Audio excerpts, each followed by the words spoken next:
Assalamualaikum everyone.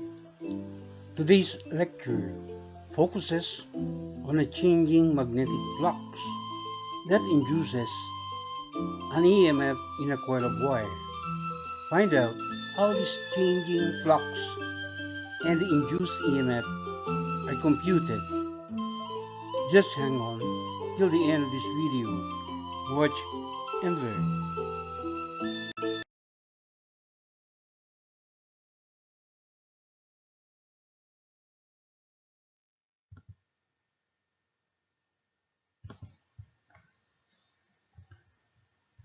Question number 1. A circular coil with 455 turns of wire has radius 5.00 centimeters and resistance 14.5 ohms. The area vector of the coil points in the positive z direction. The coil is in a region of uniform magnetic field that points 20.0 degrees from the positive z direction.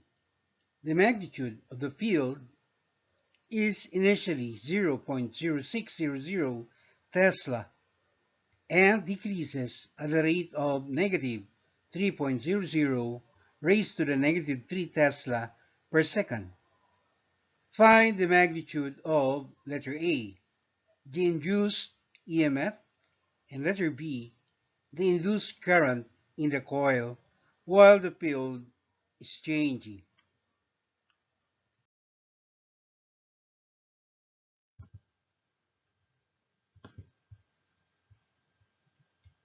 As shown in the figure, one method of inducing an EMF in a coil of wire is by inserting and withdrawing a bar magnet into and out of the coil.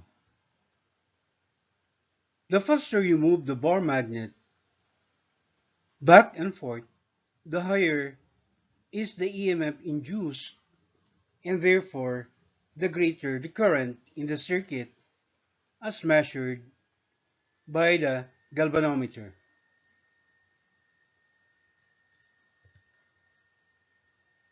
In this problem, we are given the number of turns capital N in the coil, which is 455 turns.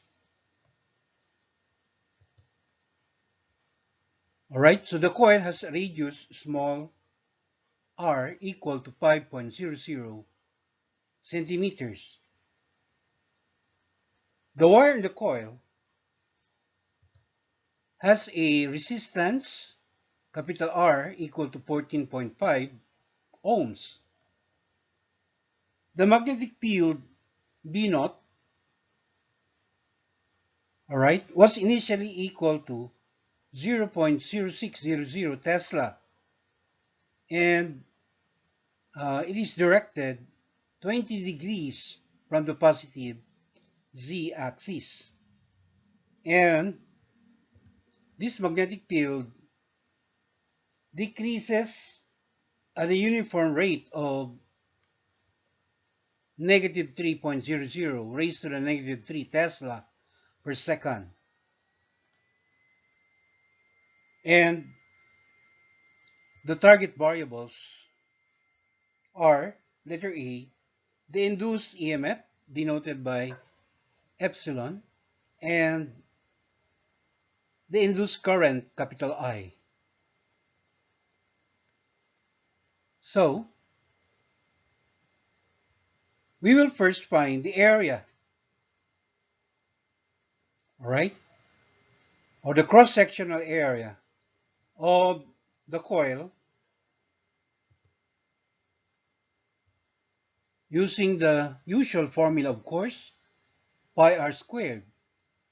Now, the corresponding area vector, capital A, is directed in the positive z-axis.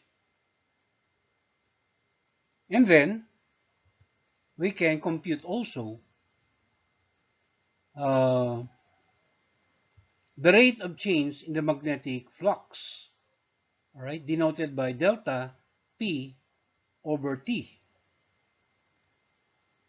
And this is just equal to the product of uh, delta B over T, or the rate of change in the magnetic field, multiplied by the area capital A, and times the cosine of the angle phi. All right. So the angle P is the angle formed between the magnetic field vector and the area vector A.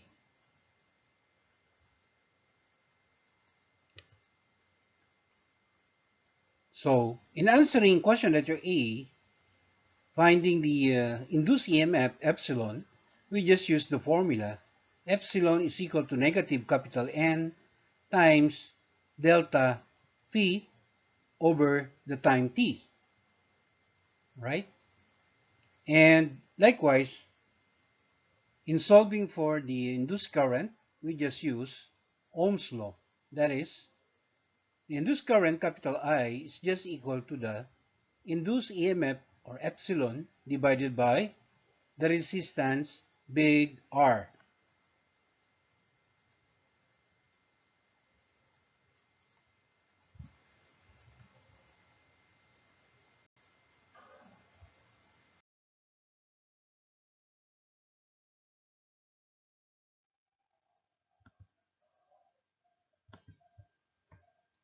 Moving on now to our computation. For the area of the coil, capital A, we just multiply the pi value rounded to 3 significant figures with the square of the radius of the coil, already expressed in meter. That is 5.00 raised to the negative 2 power meter. So that will be squared. And when simplified, we will get the value of the area of the coil equal to 7.85 times 10 to the negative 3 meter squared. Likewise, for delta P over T, or the rate of the magnetic flux change in the magnetic flux, all right, which is just equal to the change in the rate of the magnetic field delta B over T multiplied by the area vector, all right, capital A, and then times cosine of the angle P. The area vector, capital A, and the inertial magnetic field, all right, are not perfectly in the same direction, but rather they form an angle phi. That's why, all right, we are using this uh, component, all right, of the area vector, whose magnitude is equal to a cosine angle p. All right, that is, when we substitute, that's negative 3.00 raised to negative 3 Tesla per second. This is the given uh, change in the rate of the magnetic field. And then the computed area, 7.85 times 10 to the negative 3 meters squared. That will be multiplied by cosine of the angle phi, that's given 20.0 degrees. So doing our math, we get this value for the rate of change in the magnetic flux equal to negative 2.21 times 10 to the negative 5 Weber per second. All right. So the unit of the magnetic flux, or the rate of the magnetic flux, Weber per second, is in fact the same as volt.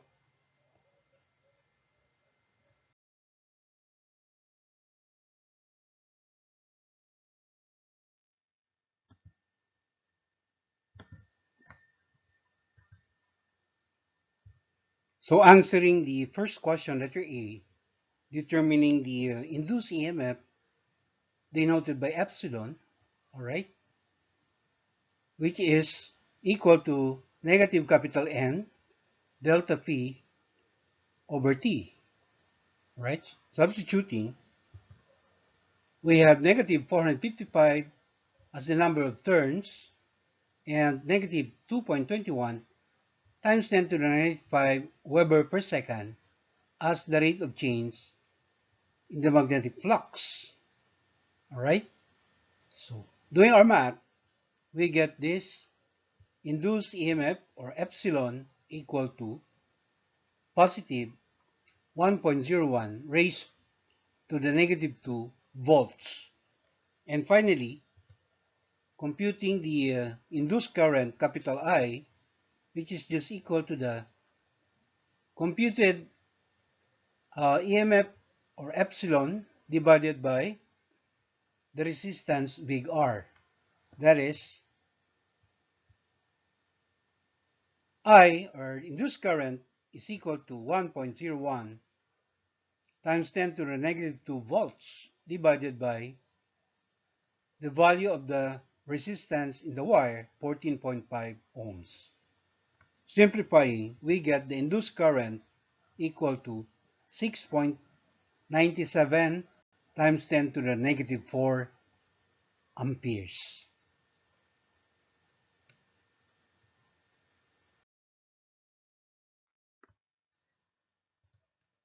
Our last question, number 2.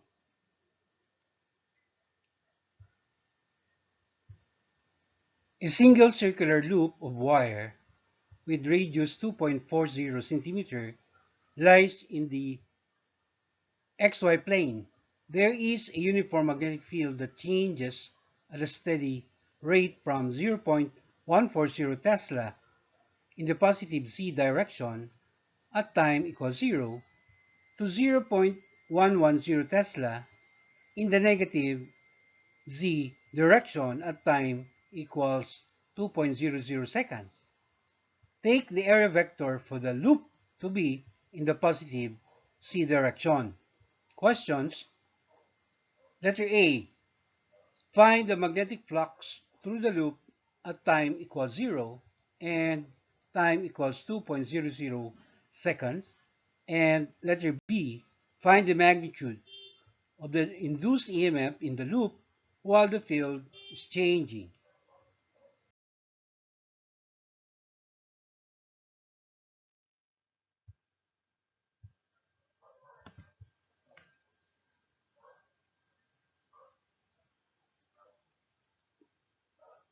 In problem number 2, a single circular loop of wire has a radius small r equal to 2.40 centimeters. The resulting area vector capital A is directed in the positive z-axis. The initial magnetic field denoted by capital B sub 1 is also given equal to 0.140 Tesla directed in the positive z-axis. This is at time equals 0. And the final magnetic field denoted by B sub 2 is equal to 0.110 Tesla directed in the negative z-axis. All right, this is at time equals 2.00 seconds. So, we will be computing the initial magnetic flux, all right, denoted by the Greek letter phi sub 1 using the formula capital B sub 1 multiplied by capital A, that is the magnetic field or initial magnetic field, all right, is multiplied by the area vector capital A times the cosine of the angle P. This is a time equals 0. All right. And the final magnetic field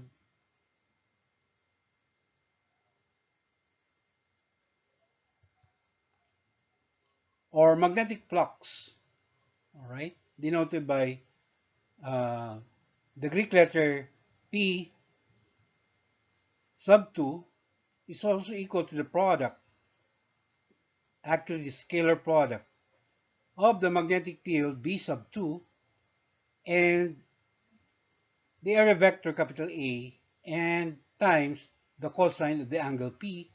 This is at time t2 equals 2.00 seconds.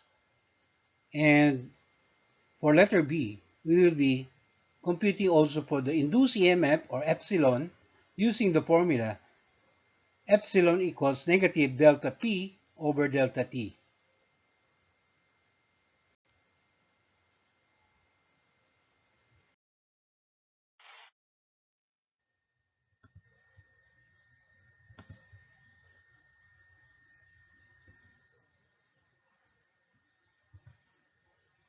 Moving on to our computations, we have the initial magnetic flux at time equals 0, all right, equal to B sub 1 or 0.140 Tesla times the area vector, which is 3.14, that's the value of pi, rounded to three significant figures, times uh, the square of the radius, 2.40, raised to the negative 2 meters, all right?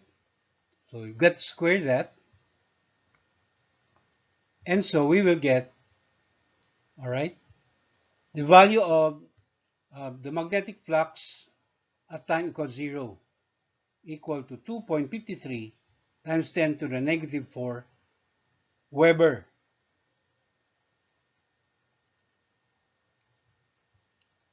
In this computation, the value of the angle P is in fact equal to 0 because the magnetic field B1 is in the same direction as the area vector. So that means they form an angle phi equal to 0. And the cosine of the angle 0 is just equal to positive 1. Right? Now, for the magnetic flux at time t equals 2.00 second, or we call it the final magnetic flux P sub 2, which is just the product, scalar product of the magnetic field B2 and the area vector capital A, all right, multiplied by cosine of the angle P.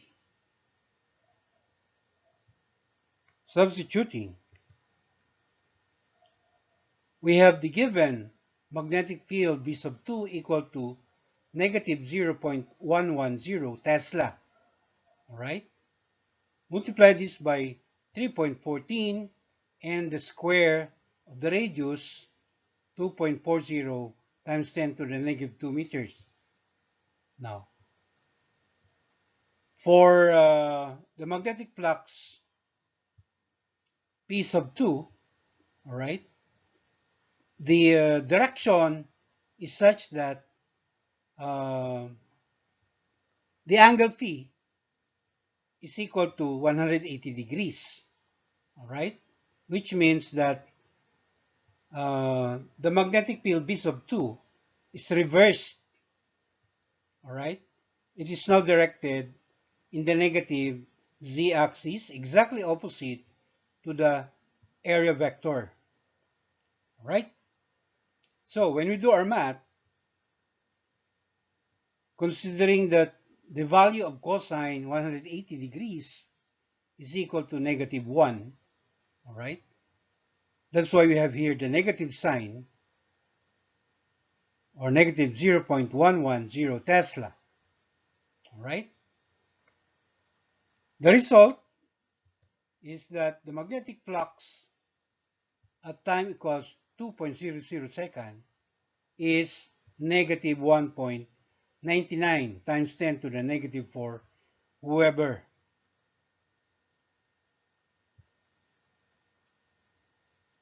So, the change in the magnetic flux, or delta phi, is just equal to, the final magnetic flux, which is negative 1.99 times 10 to the negative 4 Weber, plus, or that should be minus, the initial magnetic flux, 2.53 times 10 to the negative 4 Weber. And we will get the delta P equal to negative 4.52 times 10 to the negative 4 Weber.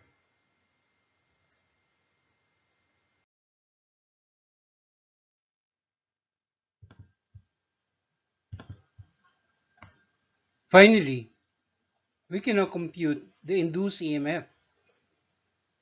That is, epsilon is equal to negative of negative 4.52 times 10 to the negative 4 Weber. So take note, there is a double negative, and that will be divided by the time or change in the time 2.00 seconds, minus 0, or just 2.00 seconds. So we finally get the induced EMF equal to positive 2.26 times 10 to the negative 4 Weber per second, or volts.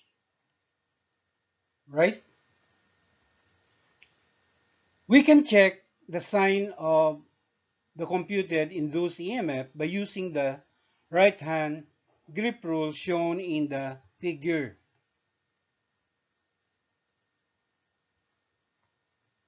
So, just let your right thumb represent the area vector capital A. So in the drawing, that is directed upward, but in the problem, that's actually directed in the positive Z axis. Right? Now, initially, the magnetic field B1 is also in the positive Z direction. Then, after 2.00 seconds, it reverses, and becomes negative, or directed in the negative Z axis. So the change in the angle is from 0 degree to 180 degrees. Such that the resulting change in the magnetic field delta B becomes negative. So when you curl your other four fingers with your thumb directed upward or into the positive Z axis, the curling of your other four fingers is in the counterclockwise direction, as shown in the figure. So a counterclockwise direction of the EMF, implies that the induced EMF must be positive, which agrees with our computed induced EMF.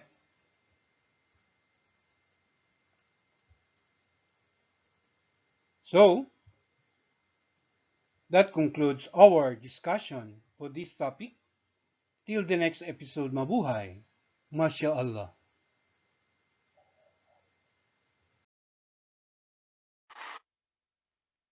Thank you very much for watching. Please follow me in my FB page, and please don't forget to subscribe to my YouTube channel.